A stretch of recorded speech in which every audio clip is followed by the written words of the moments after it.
My name is Alessia Guzzetti, and I'm an international student here at Wakefield Country Day School.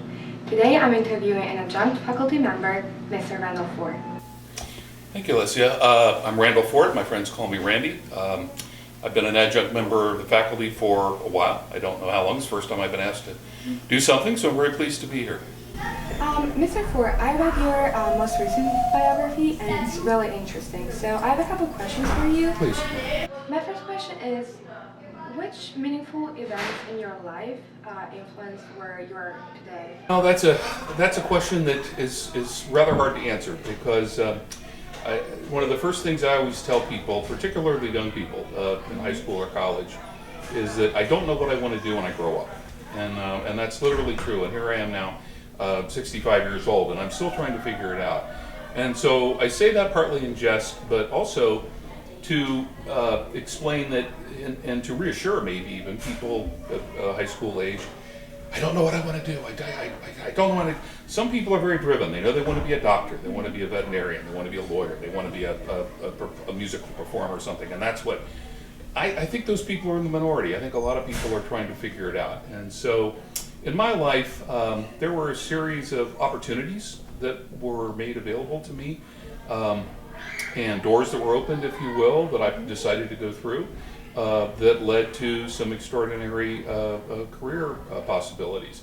But I think one of the most important things that happened were the relationships that I made.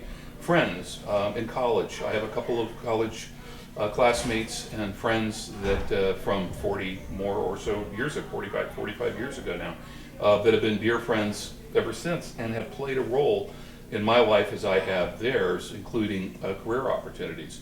Been very fortunate to have excellent bosses and mentors that also contributed to my experience and knowledge.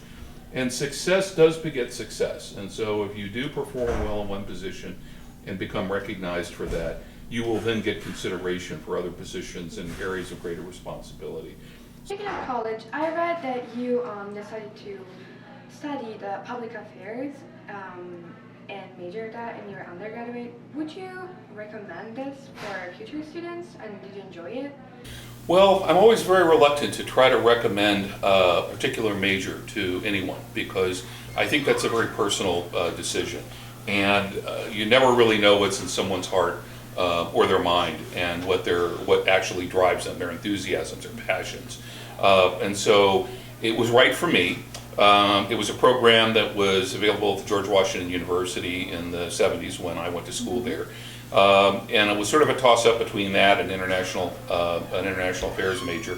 I chose the public affairs because it required less of a foreign language, only 2 years instead of 4. And although I have studied and have spoken a couple of foreign languages, it's not the easiest thing in the world for me. It's always, it's very hard. I studied Japanese and French. I decided to pursue that, but I really focused on national security and arms control and military history related topics while I was in that program because that was my particular passion. And having studied that enabled me to go on when I later was in my career, especially in the positions that I held in the U.S. intelligence community, that provided good background for me. Thank you. Speaking of intelligence, what was your task as the Assistant Secretary of State for Intelligence and Research? So the State Department is the foreign policy lead agency for the U.S. government, but served there as a Deputy Assistant Secretary during George H.W. Bush administration, 1989-1991. And I was approached after President George W. Bush's re-election to take that position in 2005 and actually entered office in 2006. So I represented the department also in what we call the interagency community because all of those intelligence agencies would meet regularly, and so I would represent the department. I was the Secretary's Chief Intelligence Officer, trying to make sure she and the other senior policymakers in the department had all the information they needed and made sure they knew what was going on around the world. Hopefully no surprises, that they wouldn't wake up one morning and find out something happened overnight that they weren't anticipating. Surprises are bad. So that was my job to facilitate all that. That's really interesting, Mr. Ford. I also read that you worked for the Diet of Japan. Would you like explaining what you did? Yeah, so the Japanese Diet is their parliament. That's their word for their parliament instead of Congress or parliament. I had been working for a U.S. congressman for approximately 4 years at that point, both while I was in college and immediately after I graduated. And I became aware through my school, George Washington, that there was a fellowship that was available from a group called the Henry Luce Foundation. And it was a fellowship to go to Asia for a year and work, not study, but work in your career field. So it was a very unusual fellowship at the time. It was fairly young. It was only about 5 or 6 years old. It's now been around for almost half a century. And so I competed for the fellowship, and much to my surprise, I received one. So I was one of 15 people that received this opportunity. And having worked for an American congressman, the foundation asked, what would you like to do if you're going to go to Asia? So I've been doing politics. I've helped run 2 congressional campaigns in the Cincinnati area of Ohio. And I'd worked for them on the congressman's staff as a legislative assistant while I was in school part-time. So I had that experience. So I kind of was like, I just threw it out there. I was like, and at the time, this was in 1980, there weren't a lot of functioning democracies in East Asia. In fact, there were very few. There's been a great metamorphosis in the years since, but at that time, there weren't a lot. A lot of military dictatorships, a lot of just dictatorships. Japan was a functioning democracy, so I said, well, they've got a parliament. I think it'd be cool if I could go, work in a member of parliament's office as I have worked for a member of Congress's office.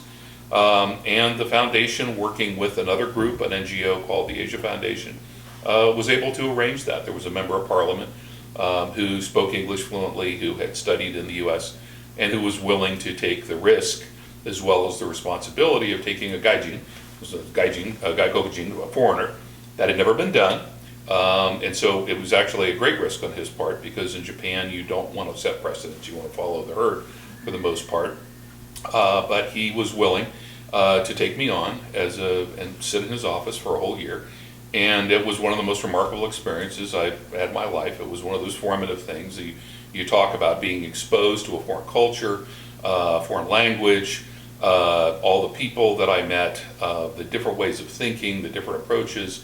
It was extraordinary. And so that was, one of the truly interesting and fascinating chapters of my life.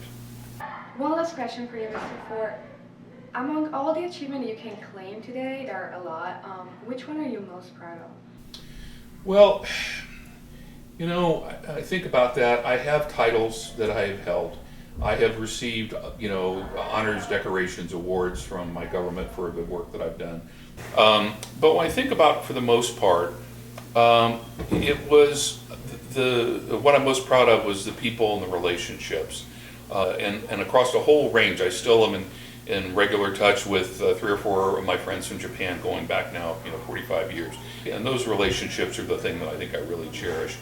As far as the substantive things, there was one that was sort of, it was again more personal. I was working on an analytic or a case, a post-mortem on an espionage case at the time that I was at the White House on the President's Foreign Intelligence Advisory Board. It was a very, very complex case. And there was one intelligence officer in particular at the Central Intelligence Agency whose reputation and career had suffered because he was thought to have made mistakes when in fact he was the only person that was trying to do the right thing. And through my research and my work, I uncovered those facts, and in my report to the President made it clear what the sequence was, and as a result that particular officer's career reputation was rehabilitated. And so that's something that I'll always remember, because he was so very profoundly grateful that I, kind of pulled him out of his purgatory, and it was a purgatory. That is something that I'm proud of too. Well, thank you very much, Mr. Ford, for your time, and that's it for today. Okay, thank you very much.